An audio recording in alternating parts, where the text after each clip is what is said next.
Today, we're really diving into the sauce.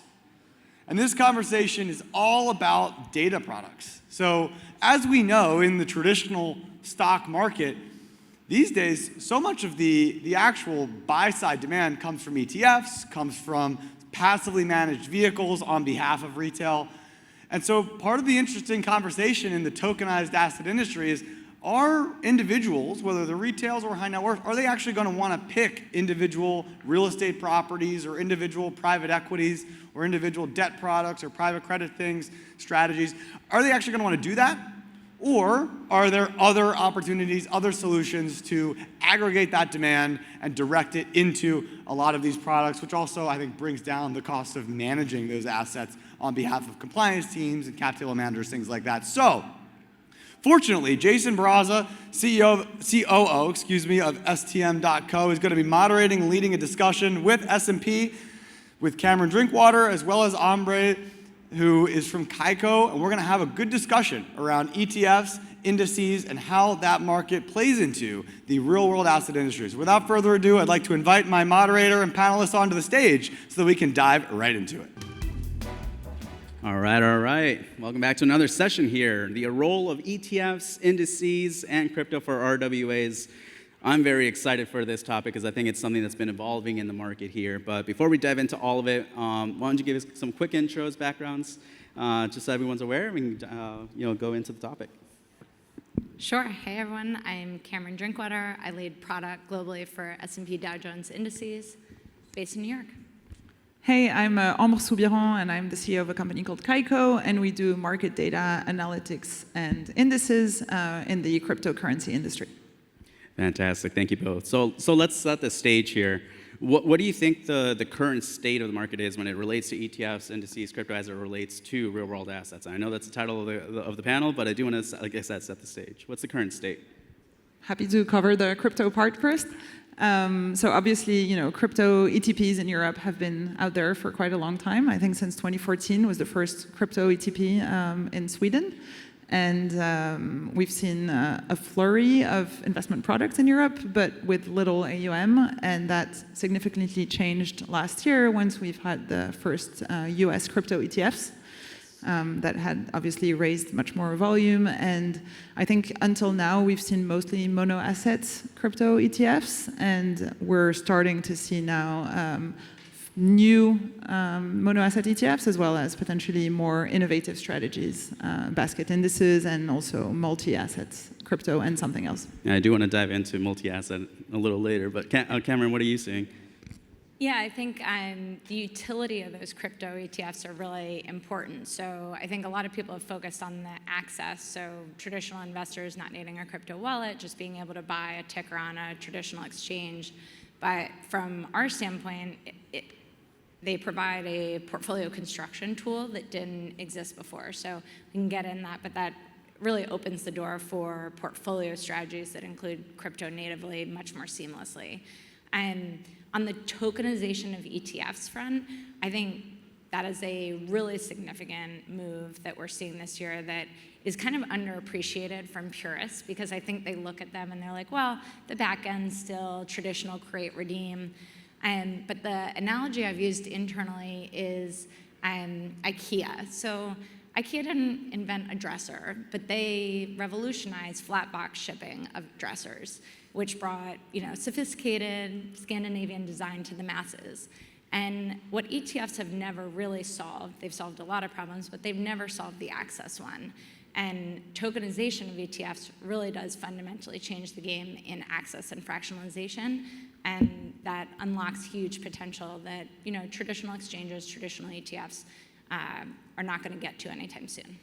Right, and so as we all know, ETFs really helped with distribution, right? And you're saying now tokenization is going to add another layer to that to really streamline that. What do you think is the natural progression going to be? What's next in terms of where we are today and what tokenization is going to enable for that? Well, I think the earlier panels did a really nice job of talking about bringing securities, so whether it's equities or traditional fixed income securities on chain, I think opens the door for that native index, in our context, native index construction and productization on chain, which is really exciting. Any thoughts, Ambre? Yeah, I mean, I think as we're seeing more tokenization, we're going to start seeing opportunities of building financial products on those tokenized assets. I mean, the whole purpose of tokenization is not adding an extra layer on something that already exists, but rather bringing new operational efficiencies or new financial products on top of those tokenized assets.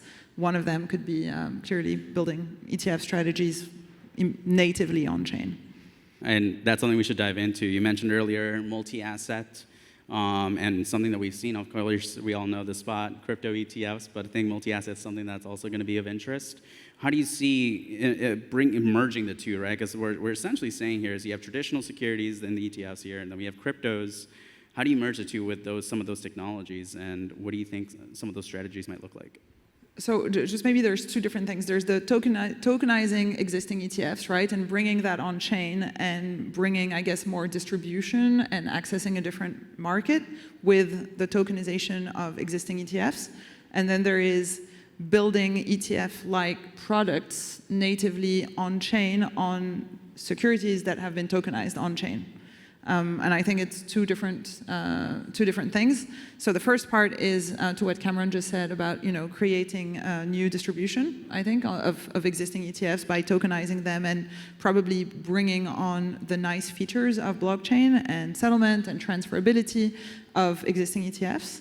And then the second part, which is more about building tokenized indices or tokenized ETFs built on tokenized securities.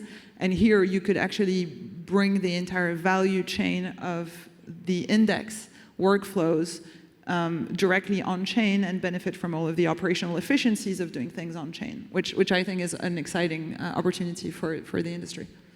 Yeah, completely agree. I think back to TradFi for a moment, I was in a meeting yesterday where someone very triumphantly said, the 60-40 portfolio is back. But it's back with like an asterisk. And I think what we then spent an hour talking about is that portfolio diversification, proper diversification, has now expanded to include both private assets and equity and fixed income, as well as an expanded definition of alts. And the crypto ETFs are part of that solution. And we were just talking backstage, John Authors did a great piece in Bloomberg this morning where he highlighted that SSGA's gold ETF GLD hit 100 billion yesterday for the first time on the back of almost entirely retail trading. And I think that speaks to store of value demand from retail investors, and Bitcoin offers a further store of value opportunity that is getting worked into traditional portfolios, model portfolios, as well as individual holdings. So I think it's a really exciting time. And in a way, and it's been interwoven in the earlier panels as well, the change in the rise of private assets coinciding with the adoption of crypto is really upending portfolio theory kind of at the same moment. And so very exciting, I think, fruitful for a lot of product innovation.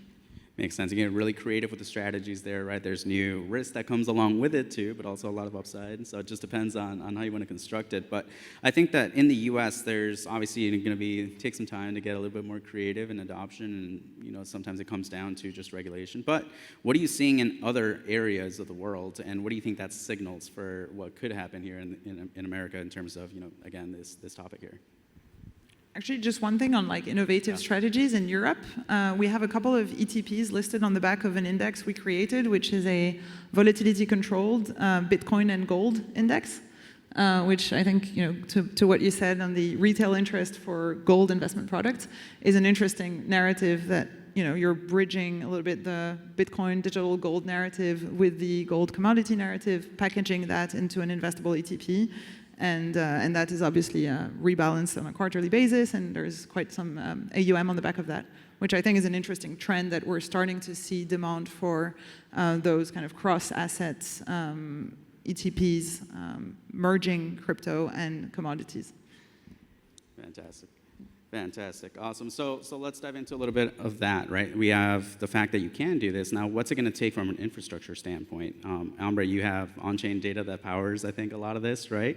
But then there's also from a legacy system and you know, traditional finance point of view, there's also risk assessments. So tell us a little bit more about how your roles are kind of evolving here as both TradFi and crypto kind of, again, are emerging through some of these products. Yep. So maybe happy to cover the more data infrastructure part, but clearly, whether it's tokenizing ETFs that are living outside of the blockchain, if you want to distribute that on-chain and to actually use the tokenized ETFs on-chain, the data component is critical, right? What is the price of that tokenized security? And having those kind of Oracle-like capabilities to bring prices of securities off-chain onto the chain to then enable trading and lending and any kind of application is one part where Kaiko is building data application layers. And then there's the second part, which is on the on-chain tokenized indices that involves workflows, rebalancing. It involves all of the kind of methodologies to be created in smart contracts frameworks. And that is also something that we've been working on from a data standpoint, from a implementation standpoint. And so I want to go back to your what lessons we can take from the broader world. There's a big futures industry conference in Florida every March, and I heard a number of the Asian attendees talking about how crypto trading in APAC was an existential threat to their business. It's like, oh, interesting. And so we don't pay very close attention to this, but in South Korea in December, crypto trading crested 18 billion, which is not a huge number in the US, but it's 22% more than their entire equity trading for the same month. And so it was a huge wake-up moment for traditional institutions, but what it also did was force regulators. So you've seen quite quickly, Hong Kong approved cryptocurrency ETFs. You've seen Taiwan approve digital asset ETFs for institutional investors. You're seeing Korea and Japan looking at securities laws. And so I know this was touched on earlier, but I think access and adoption of some of these investment products, both in TradFi and in tokenized form, is also going to force the regulatory frameworks. And we may see that clarity develop outside the U.S. a lot faster than inside the U.S. Makes sense, right? But it's demand, right? If the public wants it, if people want it, then yeah, regulators are going to have to pay attention, and of course that also comes in with the issuers and whoever can try to push that forward. But I think other countries have already influenced, just our Web3 approach here, and thankfully we're seeing some progress. But there is a way to go, and I know that the goal eventually is to really essentially merge direct indexing of DeFi, traditional securities, blue chip assets. Realistically, how long do you think it's going to take for us to get there, based on where we are today? And what are maybe some of the missing infrastructure to get that done still? The conversation earlier, the debate maybe earlier today was, I think, very instructive in terms of we're not that far away from practical infrastructure solutions. So I don't actually view that as the biggest holdup. And I do think seeing some of the traditional players, like DTCC is doing a big live stream collateral experiment next week, seeing some traditional players kind of proving to regulators as well that they can operate and run even traditional business lines in a tokenized or on-chain environment is going to be a really compelling accelerator, which gets me to the single biggest factor is regulatory clarity, because for institutional adoption, and it's been said a number of times today, but clarity on securities law, collateral requirements, et cetera, is going to be really, really critical. I was about to ask what more specifically is the missing link? Is there, because securities laws have been around for decades, right? So what is the missing link for institutions to now feel comfortable in approaching this? Is there any piece of clarity that is more needed than others?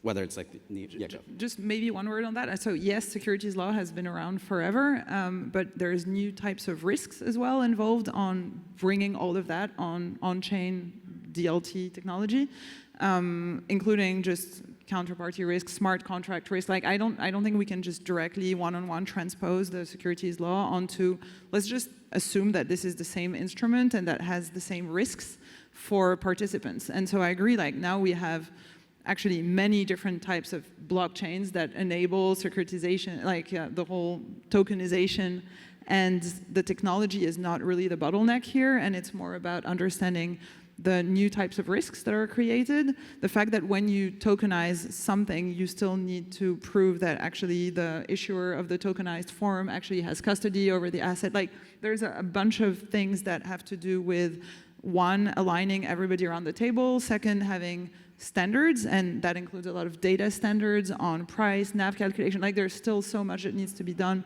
around harmonization and standardization of the industry and the market participants on chain, and then obviously regulation.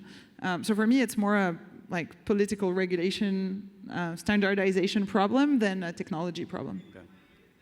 Yeah, I couldn't agree more, and I think Kaiko is trying to solve some very critical data problems around single source of truth, which is ultimately what gets institutions but regulators also comfortable when we can point to single sources of truth. Yeah, and I think trust is something that we talked about as kind of one of those things that you have to bring into this world, because a lot of people lost money in crypto in general. So now you're bringing an index or an ETF related to this same technology or asset class through cryptocurrency. So how does the role of S&P in bringing some of that trust evolve to be able to get people a little bit more comfortable? Yeah, I mean, I think it goes to the foundation of who we are. The S&P 500 and VIX were just market indicators for years before they were investable products. And what we know from operating those benchmarks is that transparency and trust are paramount, but also comparability. They provide comparability. And what we see as an opportunity and a role that S&P Global can bring, whether it's in the indices side or in the rating side, but are adopted, standardized, like broadly accepted frameworks and methodologies for assessing risk and markets that we can bring to allow comparability between traditional finance and decentralized finance. And I think that is a really important role that will help investors and market participants create comparability between investment opportunities that are on and off chain. I really like what you just said about like the fact that initially those indices were more like benchmarks, as in there were more sentiments before becoming investable. And I think that's one of the issues with crypto that we face when we try to build crypto indexing strategies, is that actually the actual replicability of indices when you go beyond, I would say, top 10 cryptocurrencies, is that it's actually hard to have sufficient market liquidity and depth. If you basically do a crossover of reputable liquid assets traded on reputable exchange venues and all of that, you end up with a scope of investable crypto assets that is relatively shallow. And so you have to decide whether you're building indices that are more market sentiments and gives an idea of where the market trades versus something that is really investable and replicable at scale. That's something we've challenged. We faced a challenge in the crypto space. Yeah, and that's something we've looked at. And if I can jump in, please. actually, like there's some really nice parallels to the loan market. So when the L100 launched 10 years ago, they really focused on, in that time, like the most 100 liquid loans publicly available in the market. Now, if you were to reconstruct a liquid loan index, you'd go far deeper. And so I think it's a nice indicator of how markets like crypto might develop, is that, yes, you have to focus on depth of liquidity first, but as the market develops, you should actually be able to expand in the indices along with them. Yeah. Makes total sense. And actually that as people are evaluating this, you probably see a lot of different interest of potential issuers. And you just mentioned, maybe you're thinking about themes and whatnot to kind of enable us. What are you seeing in terms of interest in what creative products could be made here? So we're getting more and more into conversations with issuers that want to build index strategies, so not just mono assets. And actually, one of the beautiful things with ETFs specifically is that it's a bit of a self-fulfilling prophecy also, because once you start building index ETF and you attract liquidity, because it is just a more kind of vanilla way for traditional investors to get exposure to the underlying basket, well, you then bring liquidity, and thereby it brings liquidity, and that's also like how so that is is clearly something where hopefully we're going to see over the course of the next couple of, the year to come, more liquidity being plugged in thanks to the existence of those investment products and basket ETFs that are going to be driving volumes as well. Yeah, I think that's a really great point, right? The market makers, the APs, bring liquidity. They also bring price discovery, so it's really healthy for the industry. I think, we talked before about crypto ETFs becoming building blocks for portfolios. We're also seeing, wrapping crypto and traditional, equity, fixed income, commodity securities into index solutions that give kind of a one-stop shop access. And I think we'll see a lot more proliferation of that in the year to come.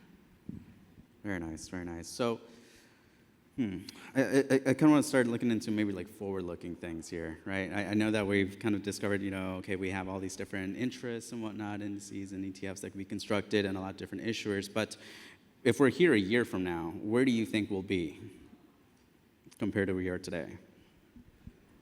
I think from a tokenized indices and ETF standpoint, it will depend on tokenization of real-world assets as well, right? The more volume and tokenized assets we see on-chain, the more opportunities we will have to build wrappers around those tokenized assets and packaging them into ETF-likes on-chain. So I guess that's the bottleneck more than the actual product. And what would be some of the more important metrics to track that, in your opinion? AUM of tokenized securities, and then having the actual demand for that on-chain also. Like I guess a combination of supply and demand growing on-chain for tokenized real-world asset securities. Yeah, Jason, I think you wrote about this in January, right? You were saying, okay, we entered the year with 50 billion in tokenized real-world assets. Does it go to 500 billion by the end of the year? Where do we end? And I think that's underwriting that growth story is going to be a really important tell on how quickly the space can mature and materialize. On the flip side, in TradFi, I think a lot of people are watching AUM in these crypto ETFs to see, is it enduring? IBIT was at 48 billion or something this morning. So are you going to see more stickiness in the funds even through some market volatility, or do you see, boom in and out in some of the historical cycles that we've seen for crypto? So I think that also will be very telling in how sticky the retail money is. That's right, and we have, we touched on kind of both things here, right? We were talking about crypto ETFs, right? You're investing into cryptocurrencies, and you have ETFs of tokenized assets, and then you have ETFs or other products that are traditional off-chain mixed with on-chain products, right? So I feel like there's different ways you can get creative with it. I think for us, you're right. We did talk about how now we track $63 billion of AUM or assets on chain, as we like to call. But what we're predicting is essentially 30 to 50 trillion by 2030. And the reason being is because a lot of private market assets are now being tokenized that just weren't that accessible in the past, and now it's being proven that alternatives especially are benefiting from this, especially the asset managers and owners there. So I'm curious to see how private market assets that are tokenized now make their way into some of these structured products or ETFs, ETPs. And again, I think that's another layer of, not layers, excuse me, it's another set of things to consider, right? Because your private market assets, you're probably not going to evaluate them the same way as your public stocks and so forth. So I think that's going to evolve. In terms of adoption, and what would you guys need from maybe anyone in the audience or who you're working with? What's still needed for things to move forward, either for you or for your clients? Look, I think privately and publicly, a lot of the people in this room are advocating and educating the regulatory community, and I think there is so much work to be done in terms of, as I said, traditional actors that they are comfortable with operating in a highly regulatory compliant way, but showing that it can be done on chain. I think there's going to need to be proofs of concept, demonstrations, as well as a lot of verbal communication to get the regulatory clarity that, at least in the United States, would really help institutional adoption.